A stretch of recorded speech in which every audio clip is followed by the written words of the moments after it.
নতুন বছরের প্রথম মাসটারও একেবারে শেষ মুহূর্তে চলে এসেছি আমরা। বছরটা শেষ করেছিলাম এই বলে যে নতুন বছর হয়তো আমরা আমাদের বিনোদন জগতে আরো দারুণ দারুণ কিছু কন্টেন্ট পাবো এই আশার কথা বলেই চলুন আজকে আমরা একটু কথা বলি যে সেই আশার পথে আমরা কতটুকু এগোতে পারলাম, পুরো জানুয়ারি মাসটা আমাদের বিনোদন জগতে কেমন গেল এই বিষয় নিয়ে সার্বিকভাবে আলোচনা করব আমাদের আজকের লাইমলাইটে। আপনাদের সাথে আছি আমি মোহনা হোসেন এবং আমার সাথে স্টুডিওতে উপস্থিত আছেন আমারই সহকর্মী সোহেল আহসান।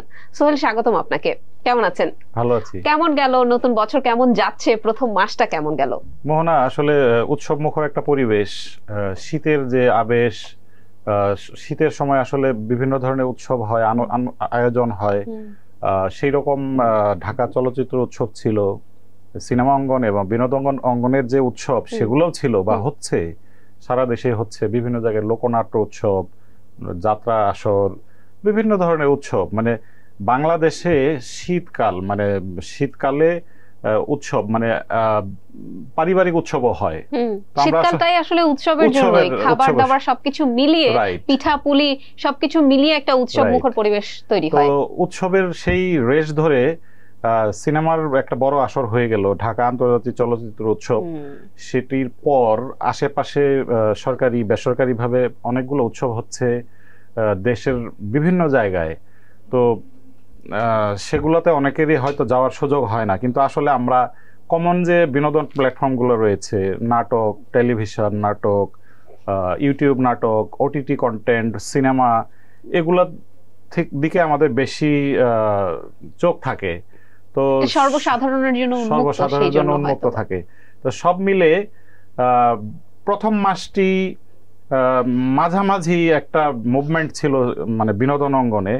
মানে সম্ভাবনা রয়েছে, হয়তো পরিকল্পনা এবং নতুন বছরে দর্শকের যে চাহিদা, দর্শকের বাস্তবতা সবকিছু মিলে আমরা হয়তো আগামী মাসটা, যেটা ভালোবাসার মাস, বই পড়ার মাস, সেই মাসের পরে আবার ঈদের মাস, এইভাবে হয়তো ধীরে ধীরে একটা জমজমাট একটা এন্টারটেইনমেন্টের দিকে যাবে বিনোদন অঙ্গনটা। আচ্ছা, এই যে প্রথম মাসটা, আমরা তো যদি পুরো বছরটাকে একটা টার্গেট হিসেবে ধরি, তো প্রতি মাসে আমাদেরকে একটু ধাপে ধাপে এগোতে হবে, অনেকটা সিঁড়ির ধাপ আমরা যেভাবে পার করি। তো সেই সিঁড়ির ধাপ পার করার মতন জানুয়ারি মাসে আমাদের অর্জনের ঝুলিতে আসলে কি ধরনের কন্টেন্ট ছিল? চলচ্চিত্র বেশি এসছে নাকি ওটিটির কন্টেন্টের দিকে মানুষ বেশি ঝুঁকছে?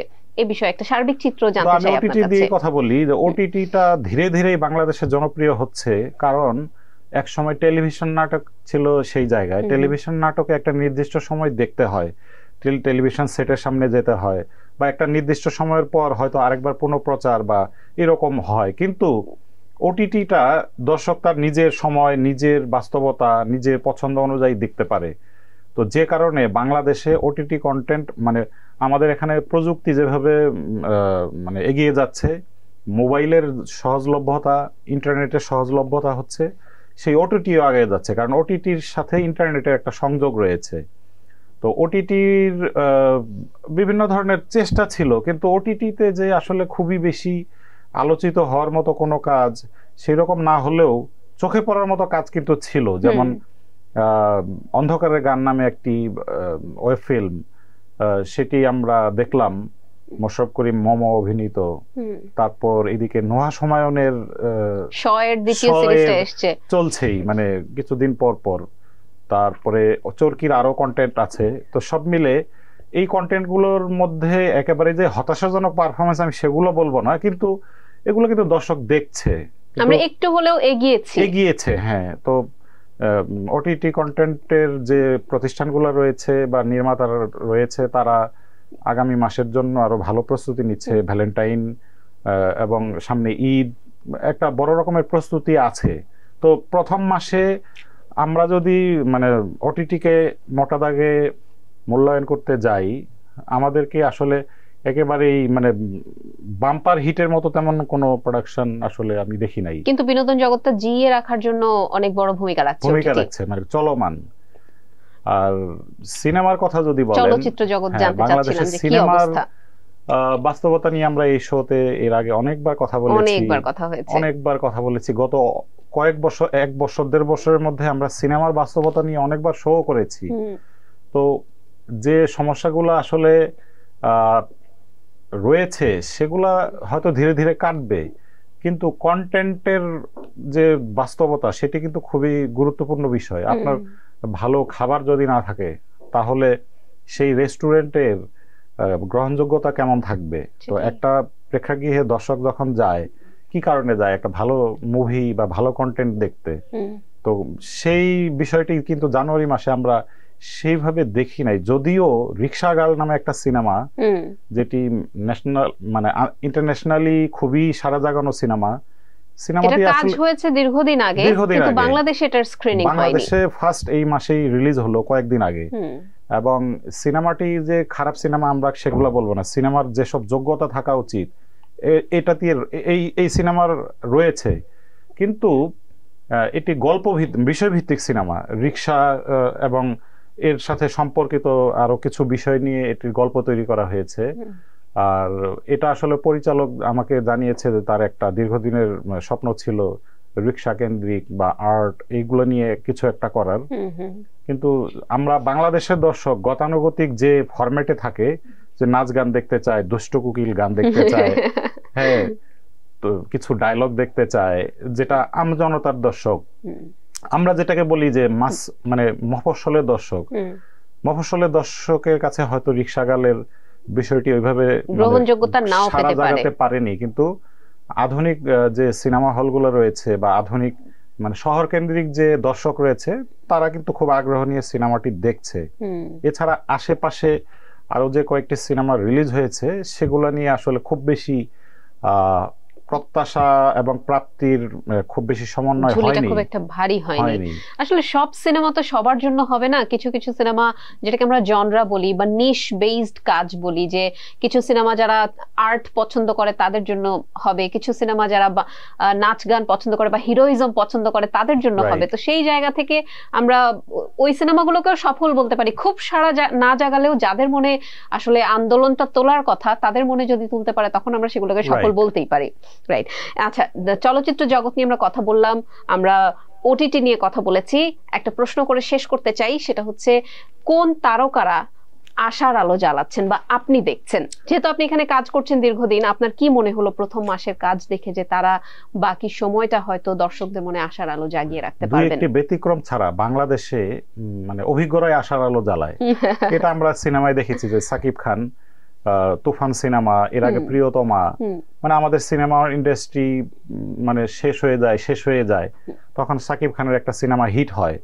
তো সেইভাবে বাংলাদেশের বিনোদন অঙ্গনে হয়তো মাঝে মাঝে ব্যতিক্রম কিছু দেখা যায়, নিউ কামার বা নতুন কিছু, নতুন আর্টিস্ট, নতুন ডিরেক্টর, কিন্তু ধারাবাহিকভাবে দক্ষরাই কিন্তু ব্রেকিংটা দেয়। তো এই মাসে যদি আপনি তারকার হিসাব করেন তাহলে অনেকেরই পদচারণা ছিল, মুভমেন্ট ছিল, অনেক ধরনের কাজ নিয়ে তারা আসছে, কিন্তু সেই জয়া আহসান তিনিও একটা চমক দেখালেন, মিউজিক্যাল ফিল্ম নিয়ে আসলেন বাগান বিলাস। তো তাকে নতুন ভাবে দেখা গেল যে তাকে তো আমরা সিনেমায় বেশি দেখি, আগে নাটকে দেখতাম। এটা কি জয়া আহসানের প্রথম মিউজিক ভিডিও? তার ভাষ্যমতে এইরকমই, তিনি বলেছেন যে এই ধরনের ফার্স্ট এক্সপেরিয়েন্স। তো জয়া আহসানের কারণে এবং ওখানে প্রতীক, প্রীতম হাসান এবং এলিটা করিম তাদের ছিল, উপস্থিতিও দেখা গেছে এবং সঙ্গীত আয়োজনেও তাদেরই সঙ্গীত আয়োজন ছিল। এবং তারা এটার যে ভিডিও পার্ট যেটা করেছে ঢাকার বাইরে একটা অংশ গিয়ে করে আসছে এবং প্রত্যেকেই ব্যাপক একটা মানে পরিশ্রম করেছে। সেটা আমি তাদের সাথে কথা বলে জেনেছি। এই জিনিসটা একটা বিষয় ছিল, মানে তারকাদের হিসাব যদি করেন, জয়া আহসানের ব্যক্তিগত পারফরমেন্সটা এই বাগান বিলাসের জন্য একটা ভালো রকমের হাইপ ছিল। আরেকজন তারকা অনেকদিন পর ফিরে আসছেন এই মাসেই ফার্স্ট ওটিটি কন্টেন্ট দিয়ে, উনি সুমাইয়া সিমু। আচ্ছা, বাংলাদেশের টিভি নাটকের খুবই মানে দক্ষ অভিনেত্রী এবং পরিচিত মুখ আমাদের সবার। তিনি আসলে ব্যক্তিগত জীবনের কিছু কাজের জন্য, মাতৃত্বের জন্য দীর্ঘদিন একটু অভিনয় থেকে বিরতি নিয়েছিলেন। তো তিনি একটা নতুন কাজ দিয়ে এবং খুব ভালোভাবে ফিরে আসছেন এবং তিনি আশাবাদ ব্যক্ত করেছেন যে তিনি এখন রেগুলার কাজ করবেন, মানে যতটুকু সম্ভব। তো এই দুইজনকে আলাদা করে দেখা যায় জানুয়ারি মাসে, আরো অনেকেই ছিলেন। তো আমরা আশা করব যে আগামী মাসে এই দুইজন না, আগামী মাসে হয়তো আমরা 20 জন নিয়ে কথা বলবো, যে 20 জনের একটা সফলতা ছিল। তারপরের মাসে আমরা 50 জন নিয়ে কথা বলবো। বছর তো কেবল শুরু, আমাদের সেই সিঁড়ির ধাপ তো এবং এই অতিক্রম বছরের করতে শেষে হবে। গিয়ে সেটা যেন অসংখ্য হয়ে যায়। অসংখ্য ধন্যবাদ সোহেল, আপনার সাথে কথা বলে অনেক ভালো লাগলো।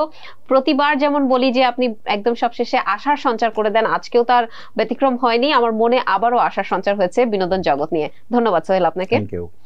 দর্শক, আপনাদেরকে অসংখ্য ধন্যবাদ, এতক্ষণ আমাদের সাথে ছিলেন। আশা করি আমাদের আলোচনা আপনাদের ভালো লেগেছে। আপনাদের যদি কোনো আগ্রহের বিষয় থাকে আমাদেরকে কমেন্ট করে জানাতে পারেন। আমরা চেষ্টা করব পরবর্তী পর্বগুলোতে বিনোদন জগতের এই ক্ষেত্রগুলো নিয়ে, আপনাদের আগ্রহের বিষয়গুলো নিয়ে আমরা কথা বলার জন্য। ধন্যবাদ সবাইকে।